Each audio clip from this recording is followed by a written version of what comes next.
Bueno, mañana se celebra de manera virtual, ¿no? El acuerdo nacional que evaluará pues la emergencia sanitaria, ¿no? Nacional y bueno, promete priorizar la educación, la salud y la seguridad. El politólogo, periodista Juan de la Puente ha estado impulsando precisamente esta posibilidad, urgiendo en realidad del papel pues de un nuevo acuerdo nacional. Le damos la bienvenida esta noche, Juan.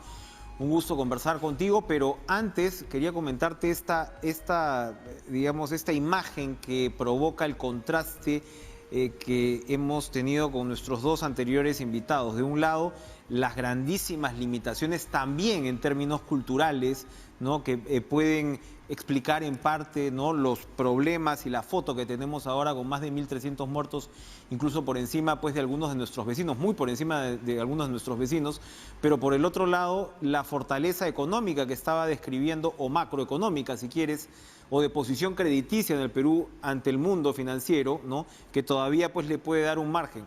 Somos un país lleno de paradojas y de contradicciones. Juan, ¿cómo estás? Un gusto, Enrique, un gusto, y tienes toda la razón.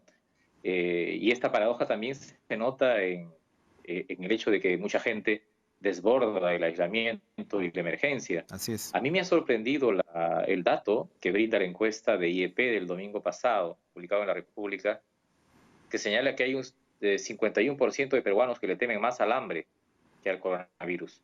Ese es un dato serio, que hay que investigar, que hay que analizar, es un dato duro y tiene pues una cremallera. Y ahí hay privaciones, desconfianza, informalidad, precariedad, memoria incluso, ¿no?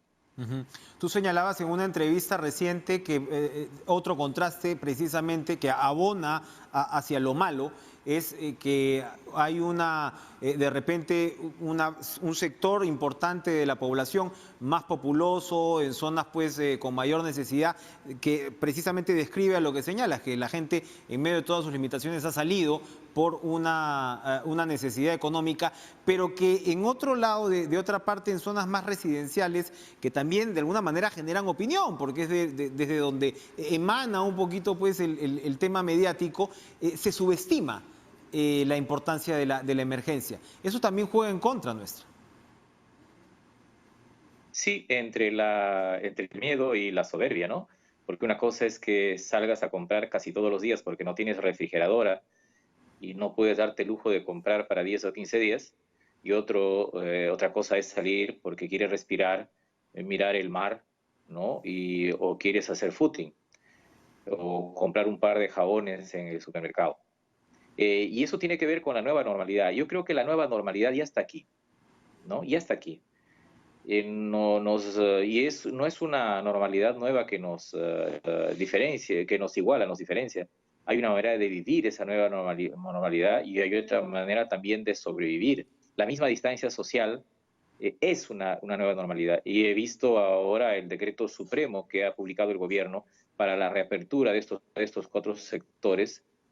Y ahí están los atisbos de una nueva normalidad, pero que también es una ventana de oportunidades, porque plantea más regulación en el sentido positivo, no en un sentido de camisa y fuerza, más respeto a la vida, más condiciones, más cuidado de los trabajadores. Y entonces, desde ese punto de vista, yo creo que no hay que ni temerle a la nueva normalidad ni odiarla. Como hace unos 30 años había gente que decía que la globalización es una cosa terrible y pretendía oponerse a algo que ineluctablemente venía, ¿no? Así es. Has insistido en la necesidad de la celebración de un nuevo acuerdo nacional. ¿Lo de mañana es un primer paso en la dirección positiva o corre el riesgo de ser una oportunidad para la foto? No, el presidente en dos oportunidades se ha referido al acuerdo nacional. La primera vez cuando ha señalado que terminando la cuarentena, él convocará un diálogo político para un consenso. Y eso es una idea que va a tono de la demanda que muchos sectores hicieron a mi propuesta del día de 8 de abril en relación a un nuevo acuerdo nacional. Y lo segundo es la convocatoria del acuerdo nacional del día de mañana, que tiene una agenda específica, como lo ha señalado, que es que se exponga el programa de reactivación del gobierno para la economía. Pero evidentemente la idea de un nuevo acuerdo nacional planeará en la reunión de mañana y evidentemente se abordará haciendo dos cosas distintas.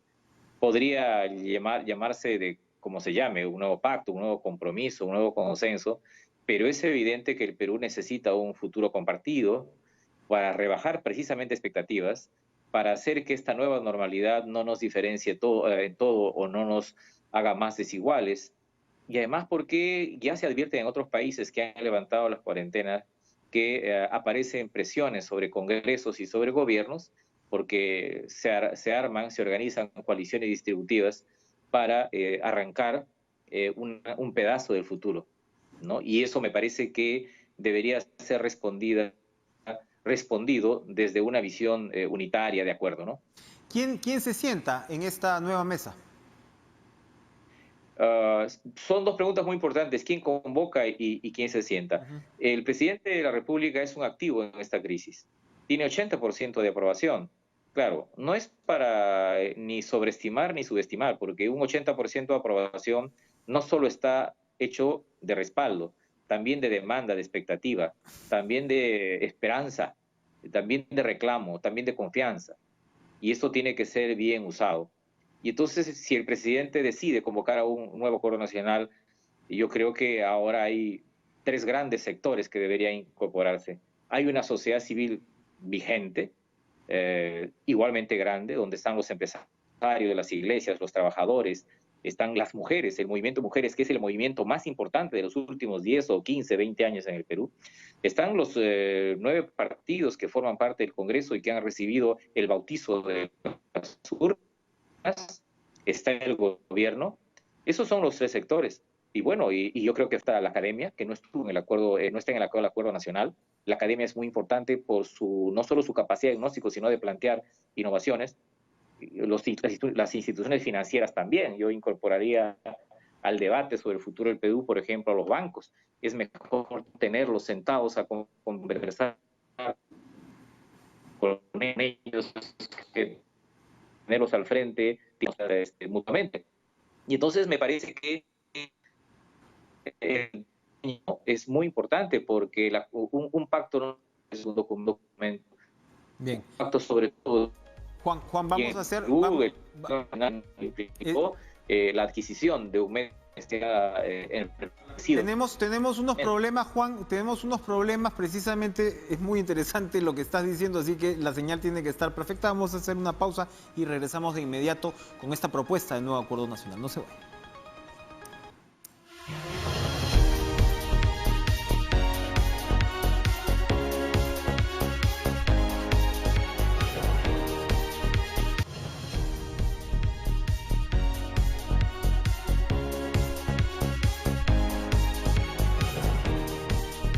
Parte de la nueva normalidad periodística también es encontrar la mejor señal de Skype. Juan de la Puente, ya te tenemos en perfectas condiciones. Te escuchábamos antes de la pausa argumentar sobre quién debería, cómo este nuevo acuerdo nacional debería de alguna manera abrirse a otros actores de la sociedad civil, grupos de mujeres, te referías incluso a los bancos. Es mejor tenerlos sentados conversando que de alguna manera pues tras una trinchera imaginaria. Pero la pregunta ¿es la actual plataforma del Acuerdo Nacional la que podría integrar a estos nuevos actores? Bueno, yo lo desearía, pero eso es un asunto también que debe funcionar con el principio de realidad.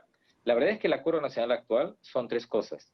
Es el foro, que estuvo en los últimos años descuidado básicamente por iniciativa de los gobiernos. Segundo, son las políticas de Estado, que son 35, que se han ejecutado en el país y que a veces por imprecisión o por falta de información alguna gente subestima. Y tercero es el Acuerdo Nacional como método. Me refería a que lo que se ha hecho en el Perú es aquilatar un procedimiento de pacto, ¿no? Sobre todo importante en un país donde se han registrado muchos conflictos en los últimos 15 años. Y entonces, ahí a donde el camino nos lleve. Pero lo que sí tengo claro, con una convicción muy profunda, es que en América Latina en las últimas décadas los liderazgos personalísimos han fracasado. Todo cuando tienen liderazgos personales sin instituciones y con débiles estados. Y es cierto, la ciencia política se ha dedicado durante décadas a estudiar el liderazgo y el papel de los líderes en las crisis, pero los éxitos que se han tenido en América Latina en los últimos años, décadas, en los últimos años, tienen que ver con acuerdos, con pactos, cómo los movimientos se transforman o transforman los conflictos en comunidad nacional. En ese sentido, yo creo que debería ir una discusión de cómo hacer un mejor Perú, porque en las últimas semanas yo he visto que se han reabierto viejas discusiones de arriba abajo, discusiones de ricos y pobres, Lima versus regiones, mano dura versus mano blanda. Y como nosotros tenemos elecciones el otro año, es mejor rayar la cancha en lo que se pueda, en los grandes temas ahora, para no tener dificultades luego de la elección del nuevo gobierno. Ojo, ojo, además, para terminar con este minuto que nos queda, en una cancha que también se está redibujando, porque nos hemos pasado los últimos años en el tema Lavajato, importante, ¿no? El combate contra la corrupción. Hoy hemos visto pues que Keiko Fujimori sale de la cárcel, evidentemente pues es una situación compleja, pero evidentemente ese debate también se va a tener que redibujar luego, porque hemos estado un poco con absolutamente casi toda la atención mediática allí. Ahora estamos hablando de qué salvar de la reforma política, tienes evidentemente las elecciones el próximo año, la cancha se vuelve a dibujar. Eso es cierto, y además por experiencias en la historia, primero vienen los cambios en la mente de la gente, los cambios de la sociedad, los cambios ideológicos, programáticos, y es mucho más difícil que cambien las instituciones, que cambien los colectivos políticos y que cambie el Estado. Lo peor que nos puede pasar es que tengamos la convicción de que todo ha cambiado, o casi todo ha cambiado, que nosotros estamos cambiando, obligados por las circunstancias, pero que haya un sector muy irreductible que se niega a cambiar. Por eso la discusión esta entre la nueva y la antigua normalidad y la nueva y la vieja normalidad a mí me parece muy importante, sobre todo en el sentido de qué rescatamos de esta nueva normalidad, que a muchos les parece aciaga, pero yo creo, insisto, que es una ventana de oportunidades, sobre todo para la vida, para el ambiente, para la salud de la gente. Muy bien, Juan de la Puente, muchas gracias por acompañarnos esta noche en Cara a Cara.